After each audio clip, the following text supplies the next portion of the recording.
Intro music. Overview narration. Overview narration. Oh, doctor! My name is James. My name is Joey. This is the Brothers Padre. How you doing, James? I'm doing great, Joe. How are you? I just was expecting a very casual baseball game. It wasn't the prettiest, but the result was good. Yeah, we mentioned it. For those who don't know, today was the very first game in Padres 2021 campaign. Yes, and if you're clicking on just any random podcast and not reading the thumbnail, Padres opening day, welcome. Wow, we won. And let me read the final line and we'll go right into it, okay? So the final line is the Diamondbacks 7 over 12 hits, 0 errors. Padres 8 runs, 10 hits, and 1 error. So winning, obviously won the game. Yu Darvish started the game, did not finish the game. The winner of the game was Emilio Pagan. Good for him. The Pagan ways. Al Young took the L for the Diamondbacks, and the save, Mr. Mark Melancon. Good job. The save. James, there's a lot to go into this.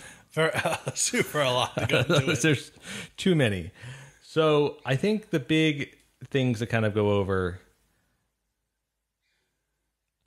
it's just so much. Well, can I start? Yeah, go ahead. Just a little inside baseball. You and I have been kind of reeling this whole day. We thought it was going to be an unanxious game to watch. You and I had plans to do things while we're watching the game. None of those things happened. This was as stressful as the playoffs was. This felt like we just dove right into the playoffs because it's just a hint to your back. Always in the back as a party friend, like, do we still suck? We can't suck. We have such a good hitting team, and yes, and it was just so anxious the entire game. Like, if we win this series, everything will come true if we win this game. Yeah, it felt like a lot more pressure than normal. Because I think I said to you, it's like, is this, because if we don't win, then we're overhyped. We're just like a shell. We're just the hot new thing that can't stand the pressure. Yeah, we had to win. We had to win, and I think we won in an interesting way we'll get into. But the first thing I want to talk about was just to set the ball. This sets the stage for the entire game and how crazy it was. This was the worst umpired game I have seen in a very long time. It was pretty bad. There were so many right down the middle pitches that were balls, so many pitches a foot off the plate that were strikes. I don't mind a wide strike zone if it's consistent, but this guy it was a roulette of strike zone. Nothing was consistent. Every team was pissed off. It was beyond ridiculous how bad this umpire. What was his name again? I always think it's Ted Barrett, but I think it might be Todd Barrett. It's Todd Barrett. It's Todd Barrett. Ted Barrett. Ted. Sorry, Todd Barrett. You're a lovely man coming on our podcast. Ted Barrett. You're a dirty, rotten. and I hope your wife has gas. Wow. Anyways, so how dare you? So I'm just saying, I can't. It was the worst umpired game I've ever seen. Madison Bumgarner looked like he was going to throw at the guy's head.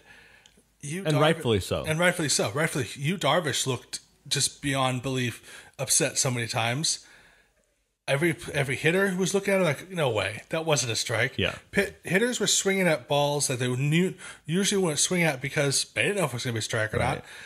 And this is a team that has Angel Hernandez on it, widely regarded as the worst umpire in forever. And this guy is just like, I'm going to take some of the pressure off of my buddy Angel and just be even bigger turd. This was the worst umpired game I can remember seeing in a very long time. It was very bad.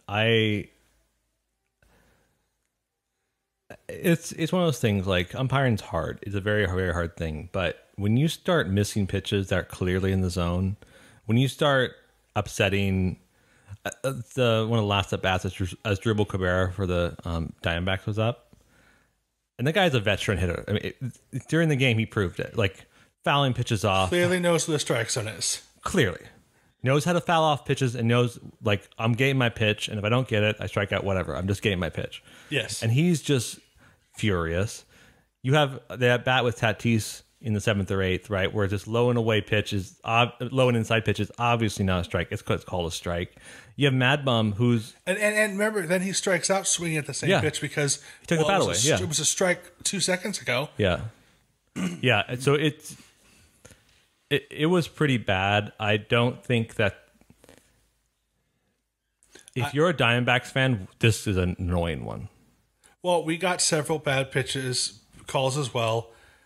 I think it was fairly bad across both. It was fairly across the thing, but fairly across the whole game. But most of the bad calls did seem to favor the Padres a lot more. Yeah. Just because there were more strikeouts that were pivotal on bad calls. But even so, it took bats away from us as well. It was, and Mark Grant had the best was when they showed that replay of that pitch right down the middle, a little low, perfect strike. And he goes, that, ladies and gentlemen, boys and girls, is a big league strike. But this guy called it a ball. It was rough. Let's talk about the game. Let's do a complete recap. And Top of the first. All right. Okay. Go ahead. The computer crashed. We recorded about a half hour, and the computer crashed. So now we're redoing this part, ladies and gentlemen. We're consummate professionals, James. Yes, we are. The people need their content, James. The same hard-hitting commentary we gave the last half hour, which was brilliant. I mean, Emmy Award-winning. It's incredible. Too bad it's lost the sands of time. Yes, but we're going to try... Emmy Award-winning. Emmy Award-winning, instantly. But we are going to persevere, as it were. So, James, the game was a little different. Top of the first, we have Yu Darvish starting his very first Padre game, and he gives up 3 weekly hit balls, and basically 1 run scores. It's a 1-0 game, top of the first. Bottom of the first, we do nothing. Bumgarner actually looks okay. Machado and Tatis did hit the balls pretty hard. 2 great defensive pitches. But, yeah. But for Bumgarner, that's fine, you know. Top of the second, Darvish looks better. Still missing his spots here and there. Bottom of the second, James, things get a little interesting. Because the bases are loaded. For whom, James? Tatis? No. Hosmer? No. That's right. Victor Caratini. Turns out he was the best part of that trade. Darvish was just the sloppy seconds we got. Victor Caratini singles on a fly ball to center field, scoring Mr. Will Myers and Drake Cronenworth, and starts the Padres' first lead of the day. Third inning, Darvish again kind of looks shaky, not super on top of it. Still gets a good inning in. Hosmer and Myers, James, what did they do? I believe they went back-to-back home runs. They went back-to-back, James. And then Mr. Drake Cronenworth gets on base. And then who sets up the debate? The most feared hitter in the Padres lineup. That's right, Victor Caratini. James. Best set of teeth in baseball. A pair of chompers on that one. Yes.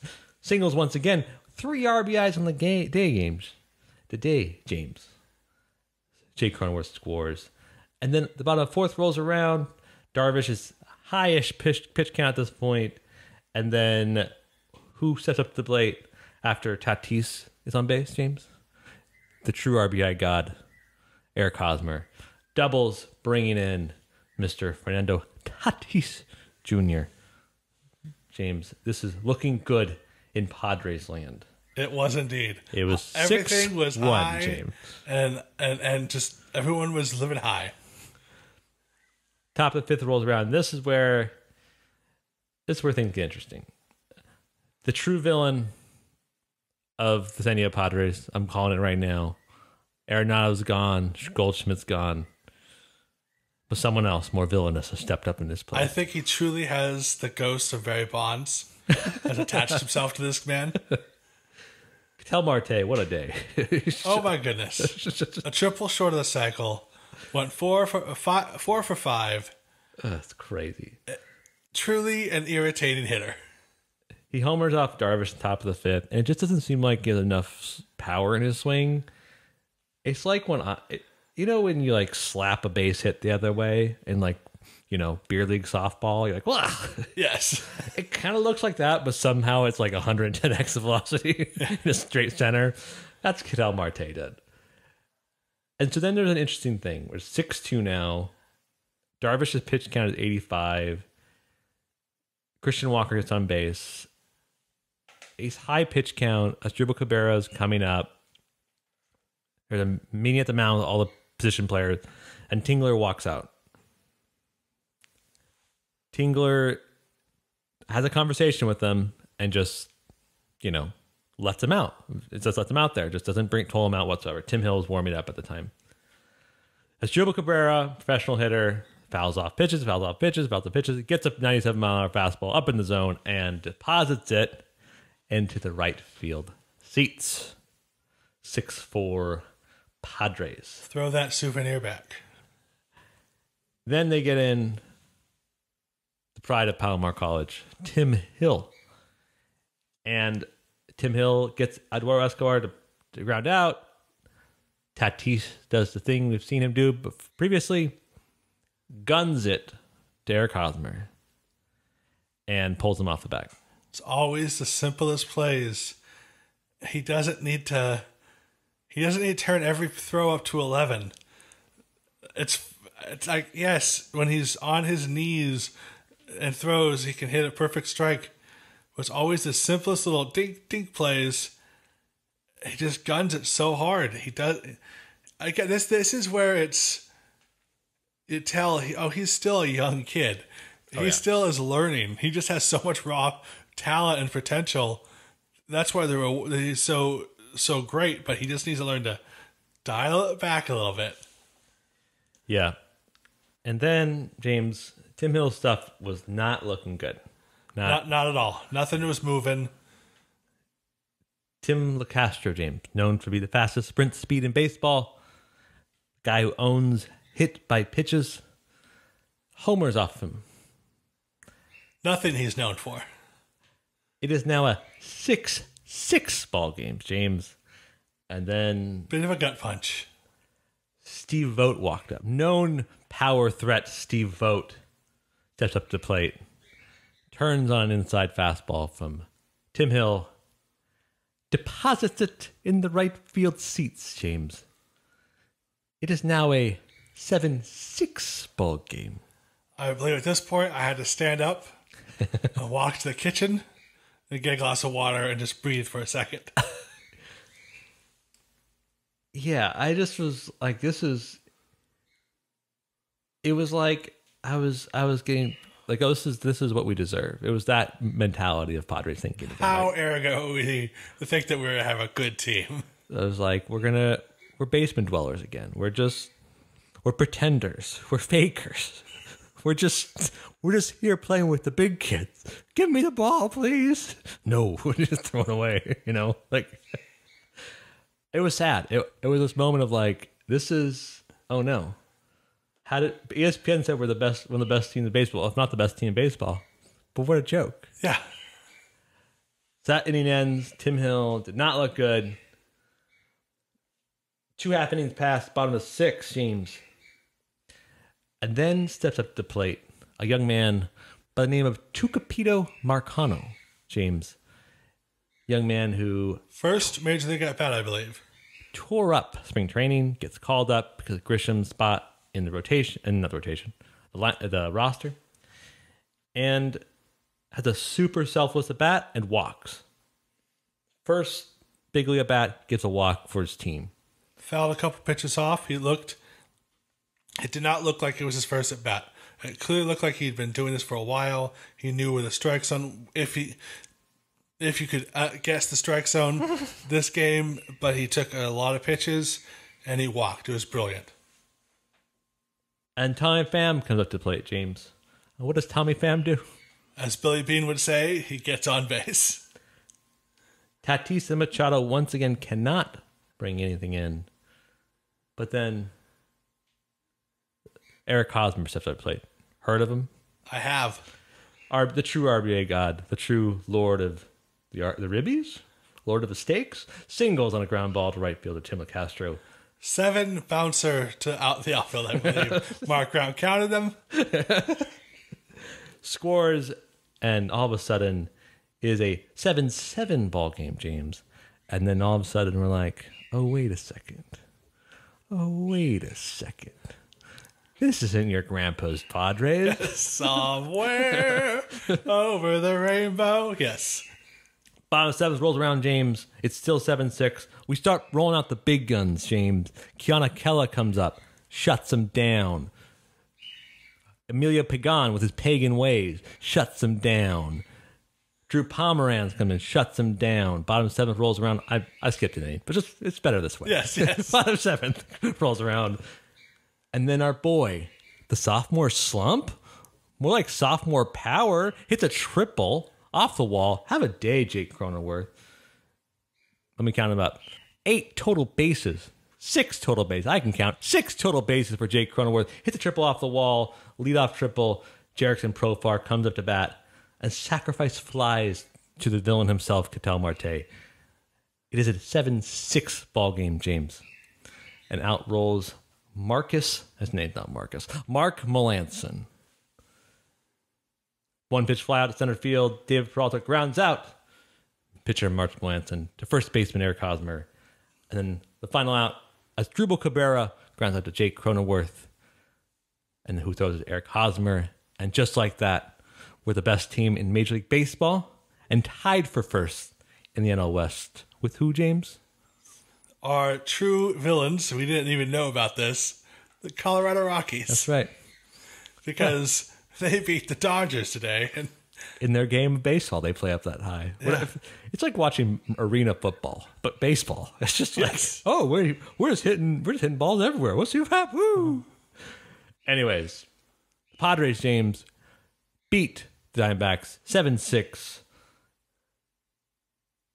Sorry, 8-7. I know. I was going to correct you because you kept on saying 8-7. the score is 6-6. Like, no, Joe, it's 7-7. Oh my goodness! Top of 5th, we got 7-6. We are professionals. 6-7-7. We got it right the first time before it knocked out. So 8-7, James. Daniel Padres have won, and my oh my, it feels good to be on top, James. It does indeed. Feels good to be on top. I believe I hugged you at the end of the game. James, what are your thoughts about this game? Other than it was the worst umpiring game I've ever seen in a while. Well, at least worst game I've seen in a while. Ump-wise? Ump-wise, I was thoroughly impressed with the Padres' depth. Having seen a big chunk of our bullpen, I think Tim Hill needs work or needs to get his head right or something. But clearly we have shut down guys in the bullpen. Machado and Tatis went 1 for 10. But we still won. Our 2 best hitters did not do anything, and we still won because our number 4 guy, our number 5 guy, our number 6 guy could be 2, 3, 4 guys in any other team in baseball right now. Oh yeah, that's how great our team is. Cronenworth, if he was on any other team, he'd be a top lineup.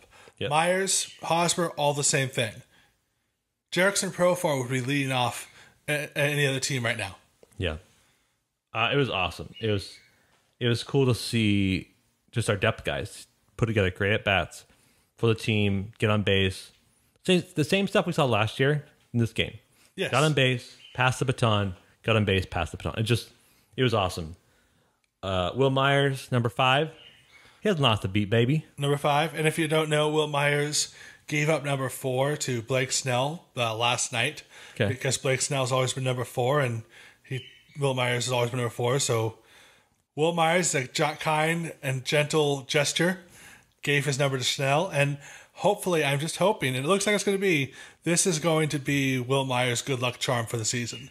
Last year, he had Joey Lucchese's belt the entire season. I hope number 5 is his new good luck charm. Listen, I love watching Myers at bat now is awesome. Love it. And I thought it was cool. I think the big thing that stuck out to me was the pitching, obviously. We got to talk about Darvish. Darvish's stuff just was not there. He kept missing spots. Again, the thing with Darvish, yes, he kept on missing spots. He only about 20% of his stuff was working today. 80% of his stuff needed work, but as you pointed out during the game, he is a professional baseball player because he knew what pitches were working. Whenever he was in a jam, he could somehow work his way out of it by throwing the 20% that was working. Right. It also didn't help that half his strikes were balls. Not his fault, the umpire's fault. It was just and Darvish knew his stuff wasn't working. In between innings, walking into the dugout, you see he literally smacked the side of his head. At the end of that game, he was sitting in the dugout and he was like moving his hands, like he was holding a ball. The guy knows where he screwed up. He just didn't have it today. First game of the year, I overreaction. I want all the overreactions, Shane. And there is a lot of hype with the Padres. Yeah, for sure. And Darvish knows it. Everyone knows it. And I think that could just be the first day of the year, a little bit of butterflies, but he'll turn it around for sure. Yeah, I think that the 5th inning is an interesting one because he had such high pitch count. He only gave up 2 runs. Tim Hill was warmed in the bullpen. Like, Darvish's line probably looked a lot better if Tingler pulled the plug. The Diamondbacks were putting together really good at-bats against them. They were. And part of that's because he just was... I mean, if you watch the game again, you just see Caratini's glove move away from his original position a bunch. It just was like, oh, I want it blown away. And you see balls just float up in the zone. And that's just not going to cut it. And there's no one else around it. But that 5th inning, you had Tim Hill up. It's just interesting because Tingler made the choice to stick with him. And as you said in the previous recording of this podcast, it's probably the right call. Why do you think that's the right call? I think it's the right call because it's the first game of the year. Yeah. Darvish is your ace. He's a veteran. If he thinks you got it, you trust him. Now, does that mean next time this situation happens, do you trust him? I don't know. Does this mean in the playoffs you trust him? Probably not. I think Darvish and Tingler are learning each other's thing right now. I learning each other's motions and groove. And yes, Darvish probably could have pulled it together if his stuff was working better. I think it was, I'm going to trust you, Hugh Darvish. And next time he goes out there, he's like, are you sure? And Hugh Darvish now knows himself a little bit better, and Tingler knows Darvish a little bit better. We still won the game. Like I said, the previous recording, it's the first game of 162. Yeah. I'm really happy we won it. I don't know what I've done if we would have lost it, but ultimately, if we would have lost it, it really wouldn't have mattered that much because we have 161 more games to win. Right. Yeah, I think I think that there's much to be hopeful about with this game. I think our depth is there. Our bullpen, I think you're absolutely right. We have some guys that can deal, and it was cool seeing that. Yeah, I think I probably would have kept Darvish in too if I was the manager. I don't know if I would have kept him in playoff time. I don't think in the playoff time I would have kept him in. Playoff time, I don't think he would have made it past the 3rd inning missing like that. Just because the stuff was so bad? Yeah, stuff was so bad. Yeah. Also, playoff time, I would suspect we'd be playing better teams. Presumably. Who knows? No disrespect to Diamondbacks, because they have always are a pesky team. Pesky lineup, good hitters. They definitely have a team full of, if not stars, a team full of professional hitters that at least know the strike zone and know how to work counts, Right. which are very dangerous, pesky hitters. Right. So, James, any other thoughts about that before we look forward to the next week of Padre baseball? No. Remember, Padre fans, we beat them. We won first game in the bag. It's all uphill from here. Yeah. I'm so happy we won. I was telling Joe, it felt like it was the playoffs. It really did. It was proving that, oh no, we're good. Yeah, we are good. We're good guys. We're good guys. Yeah. Come on. So yeah, I agree. But lots more baseball to go, James. The next 6 days, James, we're playing two different teams. We're going to finish this homestand versus the Arizona Diamondbacks and the San Francisco Giants. Tomorrow we'll be playing the Diamondbacks on the 2nd on Friday, and the probable pitcher, Mr. James, is going to be Mr. Blake Snell versus Merrill Kelly. Merrill Kelly has this weird skill to play lots and lots of innings somehow. Never be a Cy Young candidate, but always somehow get lots of innings in, so that'll be interesting. Never be a bridesmaid, always be a always be a bridesmaid, never a bride type situation. Okay. And then after that, on Saturday, we play Mr. Caleb Smith, another lefty. Interested to see how that goes down. I don't know if that goes well for Caleb Smith. He did not have a good spring. And I think there's lots of reasons to think that you don't do well against a righty-heavy San Diego Padres lineup. And that will presumably be Mr. Joe Musgrove. And then on Sunday, we were playing Taylor Widener, who pitched out the bullpen previously, because their Diamondbacks have lost their best pitcher named Zach Gallen because he decided to do hitting, James. Something we did not mention is that the Major League Baseball did not implement a DH for The National League. So we got to watch lots of hit pitchers pretend to know how to hit. In this case, in today's game, one pitcher did hit. Hit a Yes. double. Almost a home run. Thanks, Mad Bum. Yeah.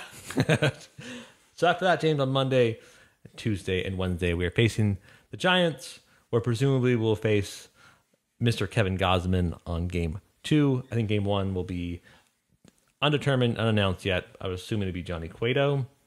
And then number 2 would be Alex. Game number 3 with Alex Wood, I think. Another lefty. So I think we're going to see 3 lefties in the next 6 days. 3 right, even split, James. Any thoughts about the next 6 games? We just faced the Diamondbacks' best starter. I have no problem with it. I don't think he's the best. I don't think... This is weird to me. Let's talk about Mad Bum for a second. Mad Bum isn't good anymore. He just misses his spots. And in the game today, we talked about this earlier, he was hyper competitive towards certain hitters. If your name was Fernando Tatis and Manny Machado, you got super competitive pitches. Oh, he framed his pitches. He threw faster and harder. I don't understand why he's not in the bullpen as a closer. I just don't know. He was lights out to the 2 best hitters. But the rest of the game, you brought out when you pointed this out, he's a different pitcher. After Machado, he couldn't hit his spots with Hosmer, Myers. It was odd. And I don't know. Merrill Kelly should have opened. I think Merrill Kelly's he's a good pitcher, and he consistently throws quality starts. And I don't think you look at the Padres, and the first thing you think is maybe I should throw a soft tossing lefty in the first game. No, this is obviously not the guy you should face this lineup. True, but remember tomorrow, I don't care who they're throwing against us because we have a Cy Young Award winning pitcher going up against on our team. That's true. Blake Snell, our second best pitcher. You can't see the air quotes, ladies and gentlemen, but he's clearly an ace. He could have started today and everyone would have been happy as well. Right. That's true. We have 2 legit MLB aces, and he's starting tomorrow. We still have one of the best we still have the best offense in the league. We just do. Yeah. I have no problem that we're going to beat the Diamondbacks. The Giants, after the Diamondback series are even worse than the Diamondbacks. Yeah, especially from the pitching perspective, I think you're right. The Giants have nobody. Wow. How dare you disrespect the grandson of Carl Yastrzemski like that? Opposed to a 31-year-old rookie Yastrzemski. I don't think he's 31. He's- I'm not looking it up, though. He's 31. No, he's older. I remember him being older. Not disrespect for him for that, but just that's all they have is a grandson of a great baseball player. He's a good player, though. He is a great player. He's just not Carl Yastrzemski. He just How dare you? they don't have. Out of all the teams in the National League, the Giants scare me the least. They don't scare me at all. As of this recording, the Giants have not played the Seattle Mariners yet.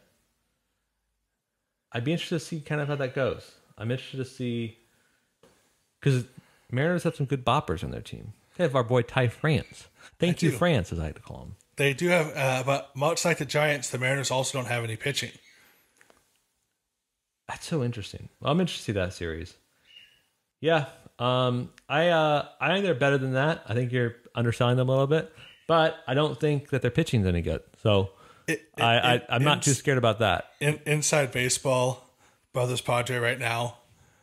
My roommate is a huge Giant fan, and he listens to this, so I might just be saying this just to fuck Dave.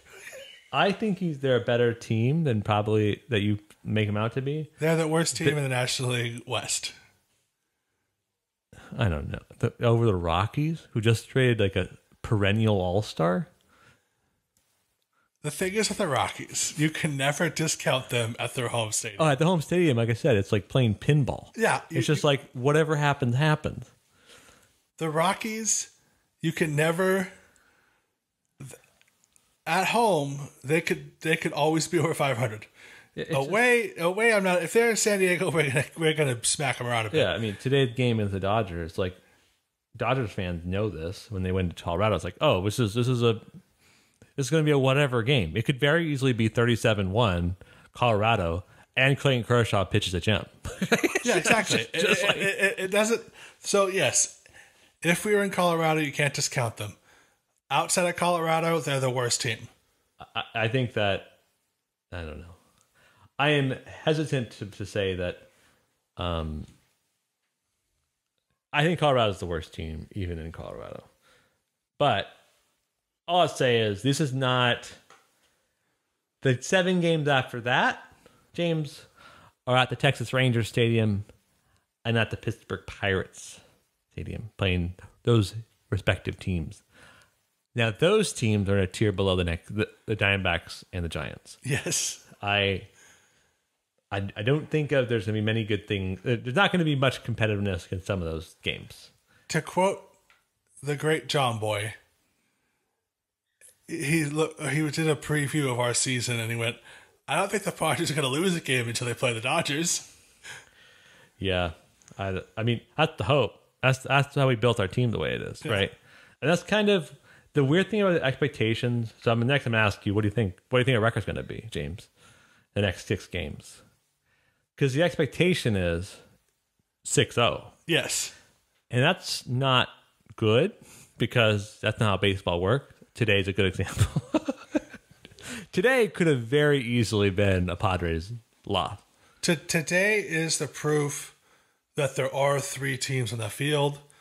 The 2 teams that are paid to play each other and the umpires. Yeah. The umpires almost ruined the game. They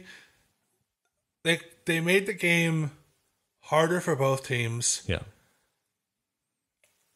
I think there should be some sort of review board. These umpires cannot be allowed to continue umpiring big league games. There's too much on the line. How is baseball allowing this? There too much money is in stake at baseball to allow these guys who can't do their job. I agree. So, James, come Thursday, April 8th, the next time we record this podcast, what do you think our record will be? The possible options are anywhere from 7-0 to 1-6. 6-1. I say we're going to drop one to the Diamondbacks either tomorrow Probably not tomorrow, but the next day. I think Merrick Kelly beats us tomorrow. That's what I'm going to say. I think Merrick Kelly has this. He's going against Snell.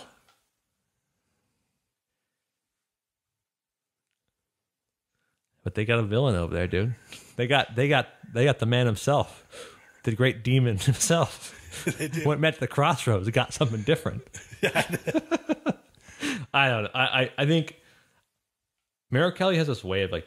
I wonder what his stats are against us. I should look it up. But he's very good against the Padres, and I think we drop one against the D-backs, and I think we sweep the Giants.